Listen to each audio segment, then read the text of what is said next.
Open three is good. Shot pours a goal. Oh, Schwitzer. Nice. Tough shooting. He scores.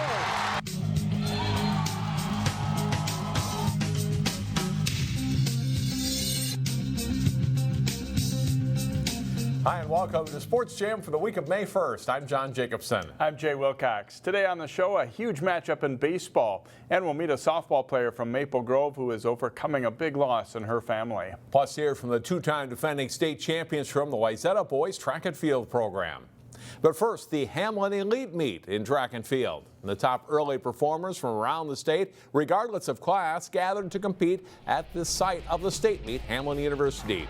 Great finish in the boys 4x800 meter relay. Wayzata's Frank Fettrell can't quite catch Stillwater. Trojans have to settle for second place. Girls shot put. Last year's Class AA champion Armstrong's Alexandria Hurst is the winner in a best throw, 44 feet 1 inch. Boys 1,600 meter run. Maple Grove's Alex Miley makes a big move on the final lap. He surges to victory with a time of 4 minutes and 17 seconds. Back to the field events. The girls triple jump, where Armstrong's Michaela Baker takes 6th place with a best jump of 36 feet. In the boys long jump, Champlain Park's Ernest Warlow takes 6th place for the Rebels. His best jump 21 feet 6.5 inches.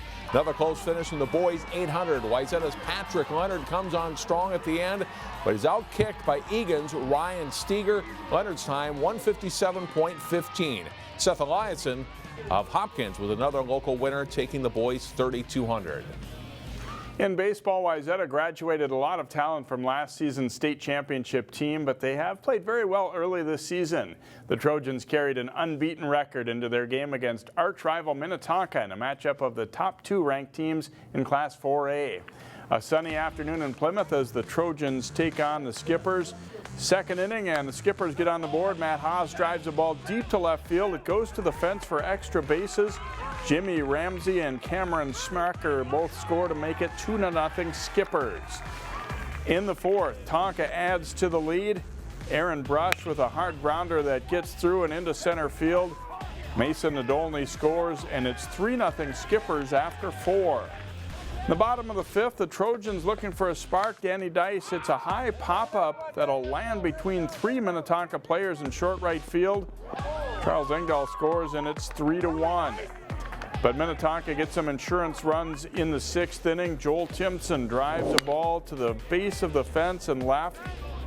Haas scores, and it's 4-1 Minnetonka on a double for Timpson. Same inning, it's Gus Steger with a seeing eye single up the middle that brings Timpson home as the Skippers extend the lead to 6-1. In the home half of the 6th, the Trojans get 1 run back. Nick Kay delivers a single to center field. Chad Musser scores, but turns out to be the final run of the game.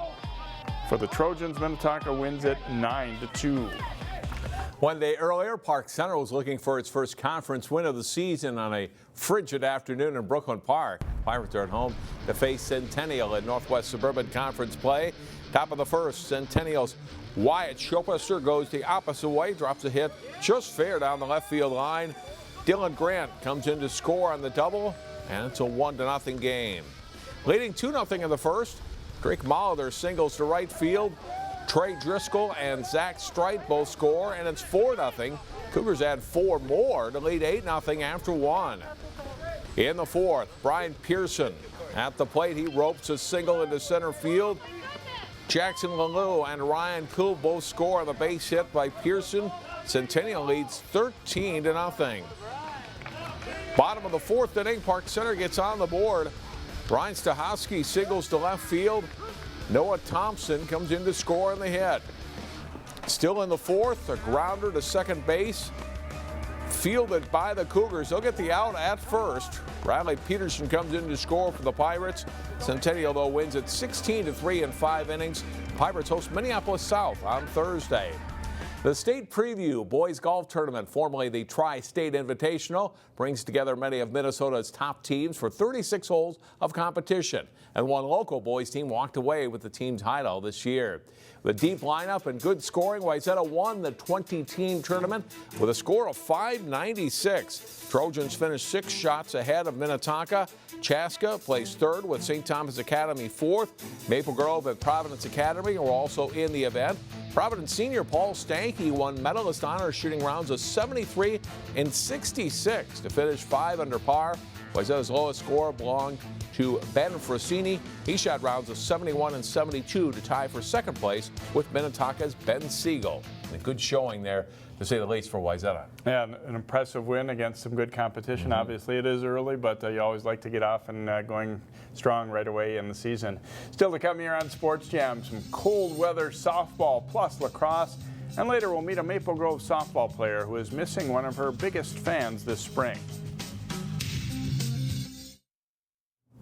Welcome back to Sports Jam, and time to talk softball, John. Osseo is scoring some runs early in the season, and the Orioles showed that hitting prowess again last week against the defending Section 5-4A champions from Spring Lake Park. Osseo down 2-0 after half an inning, but they get 3 runs in the bottom of the first. Lane Ruska's hit plates Taylor Kontke. In the second inning, Kontke drives a shot deep to the fence in left field. Andrea Denslake scores in this hit, and the Orioles are up 7-2 after 2. Denslake has a big day at the plate for Osseo. She slices a hit the other way down the line and left to score Hannah Carmen in the third inning, put the Orioles up 8-3. Ahead to the fifth, Katie Johnson with a hit up the middle to score Denslake, and it's 10-3 Osseo. Next batter up is Ruska, and she goes deep for a 3-run homer to left, giving the Orioles a 13-3 victory. Osseo is now 6-4 following a 1-2 record Saturday in the Shakopee tournament. Champlain Park, like Osseo, hopes to be a contender in what looks like a wide-open Section 5-4A field later this month. Very cool day as the Rebels hosted Elk River. The Bats heat up early, though. Elk River's Avery Hills drives one to the gap in left center. 2-run score on the play, and the Elks lead 2-0 in the top half of the first. Brian Woodley's Rebels respond right away, though. Taylor Sloat drives it to the base of the fence and left to score Holly Blaska in the bottom of the first inning. It's a double for Sloat. Next batter, Jordan Johnson grounds a base hit up the middle, and it'll score Riley Hewsome. The game is quickly tied up at 2-2. Still in the first for the Rebels, and Piper Otto tags it a long way to right center. Courtesy runner Veda Stoddard scores, and Champlain Park leads 3-2 after a high-scoring first inning. The Rebels tack on runs in the second and third. Hewsome smacks a single to left to score Blaska as the Rebels take leads of 4-3 and then 5-4. But Elk River erupts for 4 runs in the fourth inning with this 3-run drive by Hills, the key hit. The Elks hold Champlain Park scoreless over the last 4 innings to win it 9-5. Also in softball, Cooper and Park Center came into their game each looking for a first win of the season. It's one at Park Center High School. The Hawks, though, get on the board first. Sarah Larson at the plate. Rounds the ball hard through the left side and into left field. Manny McGuire comes in to score. Hawks take a 1-0 lead. Larson's run-scoring single. Bottom of the first inning, the Pirates' Sam Torborg looking to move the runners up on a base on the bunt. Then the throw to first base is high, and it's an error. Maya Petrick and Hannah Roehl both score on the play. Park Center would add another run, and they lead 3-1 after 1. Ahead to the third inning, the Pirates' Kiera Hurt pulls a hit down the line and into right field for a base hit. 2 runners, Lydia Hoff and Cheyenne Kennedy, score on Hurt's base hit. That makes it 6-1 Pirates through 3. Cooper gets a run back in the fourth. Emma Freitag singles to center. Ball gets away there, and that allows Laura Beener, the extra base, to come in and score to make it 6-2. Bottom of the sixth, Park Center pushes across a couple of insurance runs. Torborg with an infield grounder off of Ray Beener's glove. Torborg beats the throw to first base. Petrick and Ruland score. Park Center wins. They beat Cooper. 8-2 is the final. Now to lacrosse, where the Maple Grove boys are off to a great start. They met up with their district rival Friday night. A special cross-out cancer shirts available for Osseo Park Center versus Maple Grove. OPC goalie Ben Peterson is a little indecisive, and he loses control of the ball, giving Hunter House an easy tuck-in goal late in the first quarter for a 4-0 Crimson lead. Second quarter, and Mark Redmond attacks and then drops off the pass to Brennan Davison, who shoots up high for the goal, and a 5-0 Maple Grove lead. Peterson makes a nice save on a falling Matt Savanachir, but OPC can't clear the rebound. Jack Dugan scoops it up and gets right to the net to score for a 6-0 Crimson lead. Max Johnson swings the pass to Dugan, a quick flip to John Wells for the goal as Maple Grove continues to dominate this one.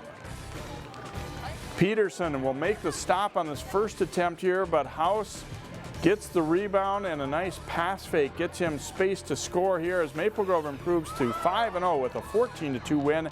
They host Anoka in a big one on Wednesday. Earlier in the week, Breck's boys hosted the Trimac co-op team from Minneapolis. Breck's Reed Goldstein slices through the Blackhawks defense and scores for a 3-0 Mustangs lead. Second quarter, Arlo Zellickson sets up Gavin Hopping on the doorstep, and he scores for a 5-0 Breck lead as they go for their first win. Brendan Madsen takes the pass and gets free to score from a tough angle, and the Mustangs are up 8-0. The third quarter, Goldstein with a sweet pass to Dylan Vinson, and he finishes for a goal and an 11-2 lead. The Mustangs win 17-6 for their first win of the season. In girls lacrosse, Armstrong hosted Coon Rapids. Armstrong's in white. First half, Maggie Hansen scores from the free position. The Falcons are up 2-1. Short time later, another free position opportunity for Armstrong. Olivia Hecht cashes in for a 4-1 lead, but Coon Rapids rallies in the second half to win it 8-7 Cardinals as the final. Armstrong enters the week with an 0-4 mark. And the Robbinsdale Hopkins Mount Westonka Robbins PI team won their own Lloyd Olson Invitational over the weekend. They won all 3 games in the round-robin format, fittingly enough, including an important one over rival Anoka Hennepin. Next up in our Sports Jam Spotlight, meet a Maple Grove softball standout who's dealing with a loss in her family.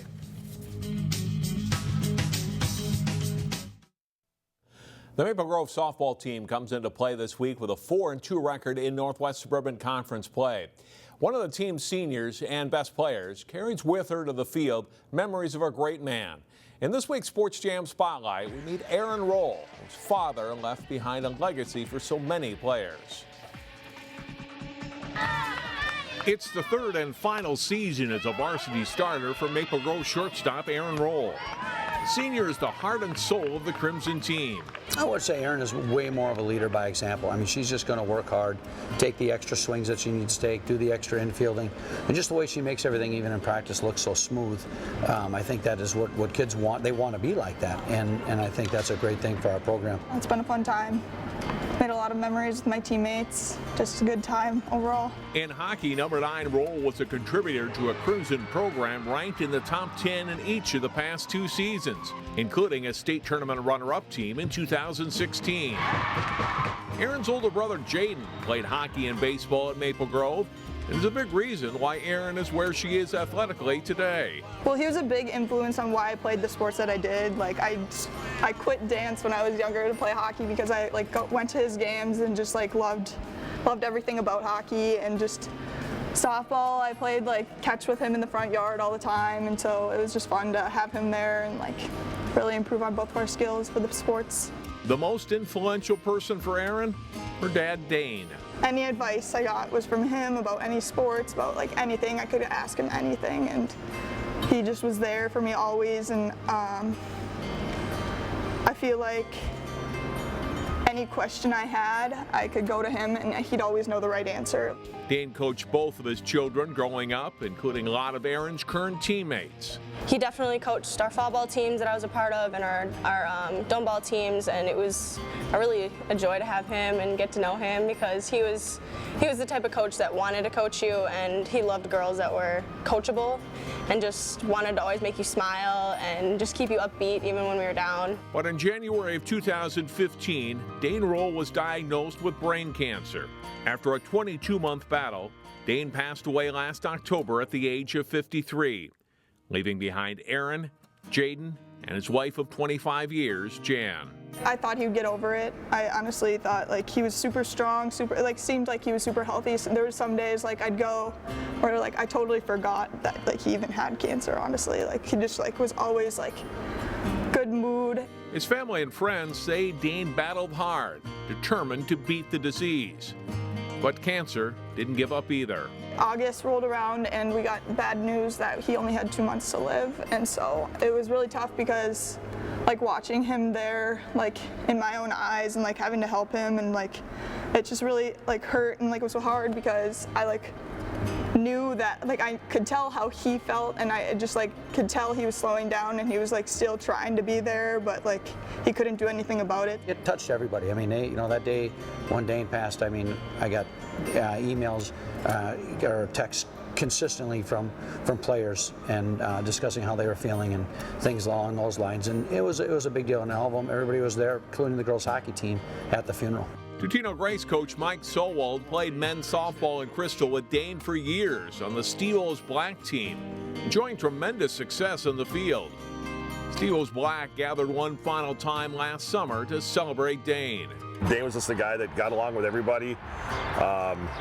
It's a testament. Like, we got together a year ago at Frolics, probably made Dane's last Frolics, and every guy from our softball team showed up for that. So it kind of shows you how close Dane was and how close we were as a unit, just playing softball together for so long. Dane won number 9 in softball, leaving him with the nickname Niner. That number now hangs on the fence at Maple Grove's varsity field. Last month, the Maple Grove and Tutino Grace teams honored Niner's memory on Dane Roll Day. I had a lot of family members there and like friends that just came to just support us all, and it was an incredible experience that like the other team like could be there and support me as well and my family, and it was really a memorable thing that I'll cherish forever. So. Dane's passing left a big hole in the lives of so many people. Yet Erin pushed on through her senior year. She says she never thought of quitting sports and thinks of her dad often during games. As Roll checks in at second with a double. He was a great athlete, and so he was my coach for both my sports too for a long time, and so like whatever I'm like thinking in the field, I just make sure that I know that he would be proud, and like, I don't know, whatever he would do, I continue to try to do that as well. Erin could have played softball in college, but will focus on academics instead and join her brother Jaden at the University of Minnesota next year. Jay talks track and field with the Wayzata boys when Sports Jam returns. Welcome back to Sports Jam. The Wayzata boys track and field programs had a great run of success here over the past several years, and off to a good start again this spring. We're joined by a couple of their athletes, and starting with sprinter Drake Kapler. You know, how much fun has it been to be part of a program that's done so well in these last few seasons? Well, I mean, it's kind of, you don't get to experience these things like very often. I mean, I feel really lucky to be here. We just have a great program and some great people here, some great athletes, and yeah, I mean, I feel really lucky. So, how have things gone in this season? I know you've been dinged up a little bit with an injury, but for the team, you know, how have things looked in these first few meets?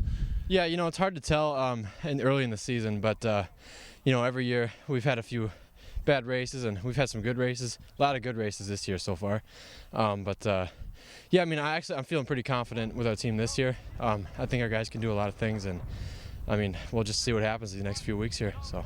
And Khalid Hussein representing a very strong distance group as always at Wayzata. You know, how much fun is it to be part of that group as you guys head into this track season here? Well, it's been amazing just to be like around the guys training every day, and like I'm kind of experienced. I'm a junior now, so just like trying to help my team, like lead my teammates, like kind of every day, like workouts with like Gimichu and Laban. Those are the two like kind of seniors in our like training group, so it's just been amazing to like train with them every day. How different is it running distance events, you know, on a track as compared to in the fall when you're in cross country? Cross country is more like, you know, kind of more distance based, so you gotta more longer runs in training and stuff. Track, like it's a very wide range of events, like from 800 to like 16 to 32. You kind of have to have that mental adjustment to say, okay, 800, now I gotta like click along, you know, foot speed like Coach Pop says. In the mile and 2 mile, those are like kind of, you know, more like distance-based events. So in the mile, you gotta, you know, kind of formulate between speed and endurance, and then the 2 mile, it just implementing endurance during the whole, you know, race, and then the last 2 laps is clicking away, you know. And Coach Aaron Berndt joins us in a nice run of success you've had with this boys program. You know, talk a little bit about how much fun it's been to do so well and be on top these last few years. Yeah, it's been a lot of fun, especially not only the last couple of years, but the last decade. What our boys here at Wayzata Track and Field have been able to do is they've been really able to work from year in year and learn from the past guys who have gone on to graduate and leave a lot of success here. We've done really well, especially the emphasis on the true team. That's turned over to where we've had a lot of success in the Minnesota State High School League meet. Obviously, the weather doesn't always cooperate in the spring season, but how have things looked so far for you guys? You know, when I look at our team, there's three facets to our team. We have our field event athletes, we have our sprinters, hurdlers, and we have our distance runners. It starts almost every single year with our distance runners, and those kids in cross country were top 10 at Nike National cross country meet. So anytime you got that, it's a good bookend that you got in your team. Our field event athletes and our sprinters and our hurdlers on some of those specialty events have been really coming along. Got the Wayzata relays coming up later this week, and as you were saying, it's kind of a springboard into the big meets, the championship kind of meets of the season. Yeah, we go through a span of 2 weeks where we really have a lot of kind of the success that we will define our season on happens in about a 2-week span. That kicks off with our Wayzata relays, which we have coming up this Friday. We got 9 teams coming in here and some pretty good teams. I think 3 of them were at the state true team meet last year, and some good success with those. But after the Wayzata relays, we go into the state tournament qualification meet. So we have our true team section meet over at Chanhassen High School. We come back here with the late conference relays, which we're hosting here at Wayzata this year, which always has really good competition. And then hopefully, if we make it there one more time, we'll have the true team state meet that following Friday. So in a span of 2 weeks, some really fun and exciting events that we'll be able to compete here with our Wayzata track team. Aaron, thanks so much for joining us, and best of luck as you pursue some more titles. Yeah, we'll try our best. Thanks for having us. All right, Aaron Berndt, the head coach of the Wayzata boys track program. Again, they're hosting the Wayzata relays coming up on Friday. We'll be back to wrap up Sports Jam, but first it's a look at our plays of the week.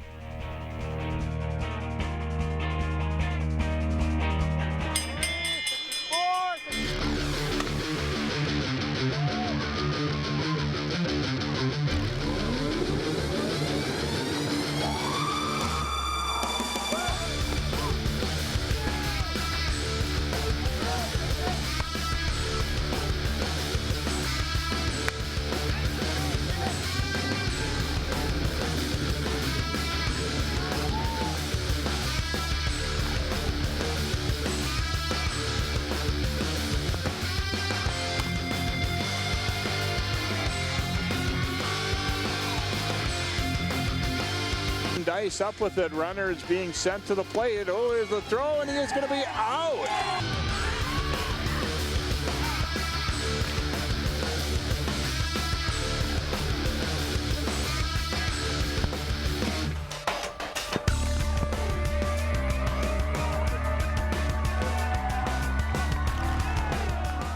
What makes your community feel like home?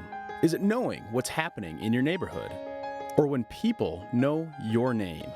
Connections make us a community. For more than 30 years, Northwest Community Television has connected citizens, neighbors, even sports fans through video. You can learn about the latest news through our truly local newscast. We cover and air around 150 high school sporting events every year. For our cities, we air parades and city meetings that you can watch whenever you want. Then, any citizen of our cities can create and share their own original content. We'll even teach you how to use the equipment too. We have always provided you with a connected community experience. And as life gets busier than ever, we will continue to engage, inform, and inspire through CCX Media, so you can stay connected to the place you call home. Don't miss the District 279 and Investment and Youth Celebration on Sunday, May 7th at Park Center High School. Find out more at ccxmedia.org under Cities and in the Community. Our game of the week, weather permitting, is a late conference softball matchup as Hopkins hosts Wayzata. The game is Friday afternoon, and you can see it live on the web via live stream through our website, ccxmedia.org. Watch the TV replay Saturday night at 7 and Sunday afternoon at 1 o'clock. And that will do it for this week's Sports Jam. Thanks for watching. We'll see you next week.